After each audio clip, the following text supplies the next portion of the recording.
നെറ്റ്ഫ്ലിക്സിൽ അടുത്തിറങ്ങിയിരിക്കുന്ന ഒരു 1-2 സീരീസാണ് ഞാനിന്ന് റിവ്യൂ പറയാൻ പോകുന്നത്.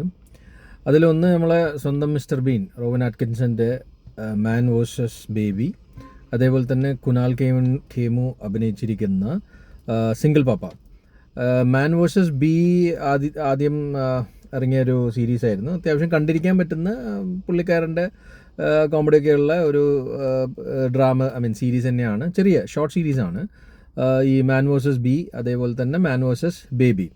അപ്പോൾ രണ്ടും അത്യാവശ്യം കണ്ടിരിക്കാം. ഒരുപാട് ലെങ്തി ആയിട്ടുള്ള സീരീസ് അല്ല.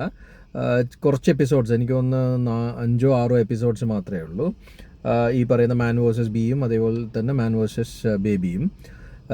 ഈ മാൻ വേഴ്സസ് ബേബി പോലെ തന്നെ വേറൊരു പടമാണ്, സീരീസാണ്, ഡ്രാമ സീരീസാണ് ഈ പറയുന്ന സിംഗിൾ പാപ്പ. കുനാൽ ഖേമു മെയിൻ കഥാപാത്രമായിട്ടുള്ള ഒരു സീരീസാണ്.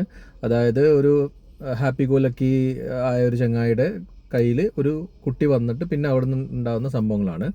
അത്യാവശ്യം കണ്ടിരിക്കാൻ പറ്റുന്ന നല്ലൊരു സീരീസാണ്. കോമഡിയൊക്കെ ആയിട്ടുള്ള, ഒരുപാട് ബോറടിപ്പിക്കാത്ത, ഒരുപാട് ലെങ്തി അല്ലാത്ത സീരീസാണ് ഈ പറയുന്ന സിംഗിൾ പാപ്പ. നല്ല രീതിയിൽ തന്നെ കൊണ്ടുപോയിട്ടുണ്ട്. അപ്പോൾ കാണാൻ പറ്റുന്നവരൊക്കെ സമയമുണ്ട് എന്നുണ്ടെങ്കിൽ നെറ്റ്ഫ്ലിക്സിലാണ് ഈ പറഞ്ഞ 3 സീരീസ് ഉള്ളത്. കാണാൻ പറ്റുന്നവരൊക്കെ എന്തായാലും കാണുന്നത് നല്ലതായിരിക്കും, എൻജോയ് ചെയ്യും.